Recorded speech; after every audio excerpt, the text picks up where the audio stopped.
Hello, everybody. My name is Maxim Kolomeets. I'm a PhD student and also working as Junior Research Fellow at St. Petersburg Federal Research Center of the Russian Academy of Sciences. And today I will tell about the detection of bots which use private settings to make them harder to recognize. First, I will briefly outline the problem. The problem is that not all bots are malicious, but there are a number of threats in social networks that can be only realized with the help of bots. The fraud, when bots gain access to private data via conversation, for example, if we have AI-controlled bot can automatically conduct conversations. Such bots can, for example, collect private photos on dating services, answers to secret questions, for example, for banks, bank cards, and so on. The promotion threat, when bots try to spread misinformation, for example, to cause aggression in the community, to influence opinion, and so on. And also, bots can try to spam alternative points of view. And the reputation boost threat. It's, for example, when bots add metrics to the shops, they can give likes, write fake comments, and so on. And the buyer begins to trust the store. And bots also such way can attack competitors to ruin their reputation. In general, we have only two methods to detect bots. The first one is analytical. These are usually different reports with trend anomalies, graphs, tables, visualizations. For example, there are many reports in different countries on election interference. And the main method is machine learning methods, when we have learned on bots and trying to recognize new bots. The most well-known tool is Botonaut for detecting bots in Twitter. So let's look on the detection pipeline. Is the general pipeline, and I will go from the right side. As a result, we should get a classifier. To do this, we need to construct features, and this can be done in three ways. The first way is to use statistical methods to construct features, is analysis of different numerical data, machine learning methods, to analyze texts, for example, sentiments, photos, and media information, network science for analyzing graph structures. And for these methods, we have four data sources: profile of user with photo, biography, microblog, and so on, depends on the social network. Some content, for example, comments, posts, like photos, media.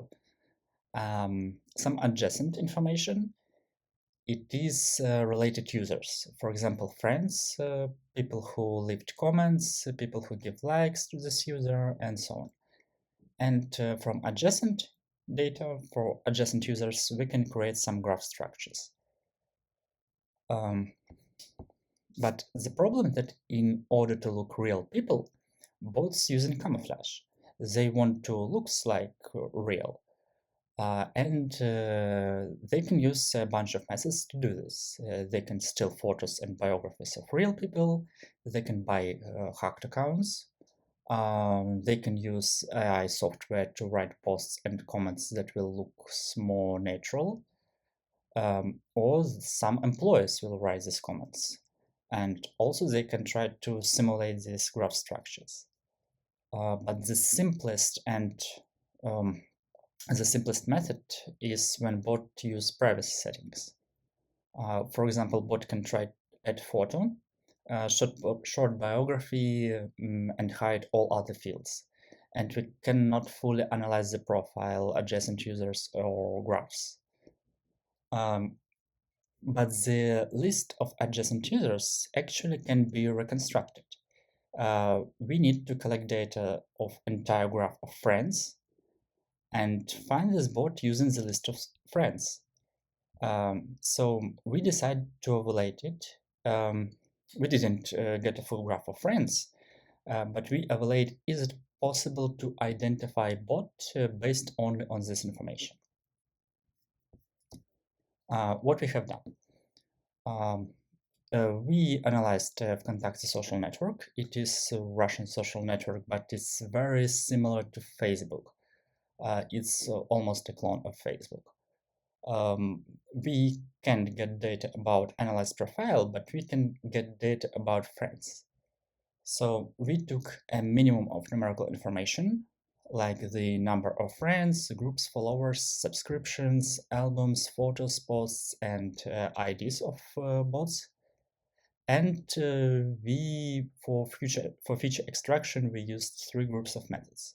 It's Benford's law, Gini index, and some basic statistics. Okay, now I will briefly tell about the Benford's law and Gini index. Benford's law is the law of distribution of the first digits.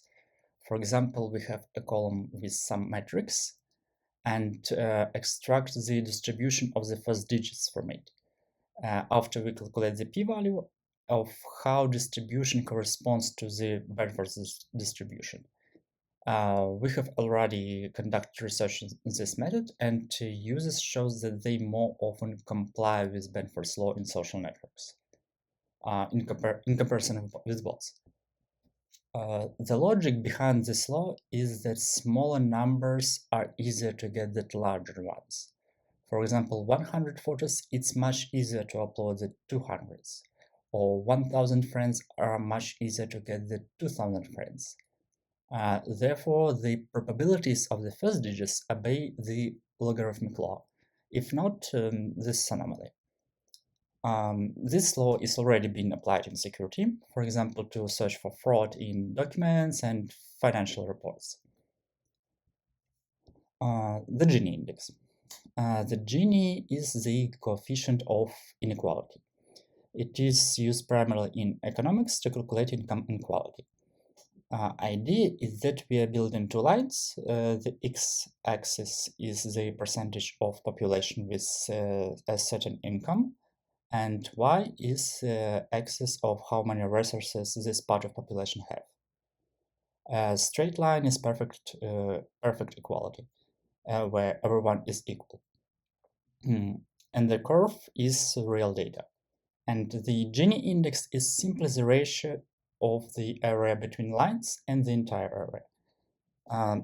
It's a very simple measure, and the logic is that the number of friends, likes, photos, and so on can be interpreted as wealth.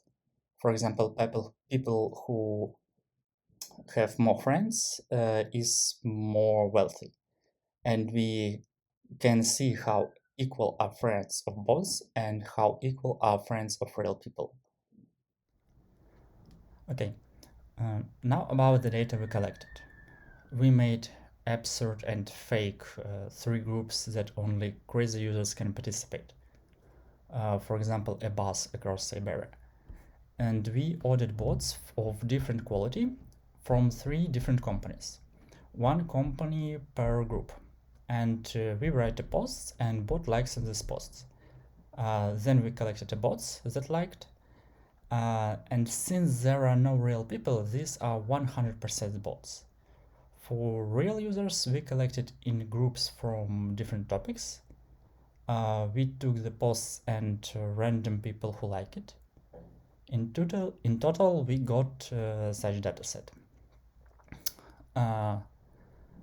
Then comes a completely standard machine learning process.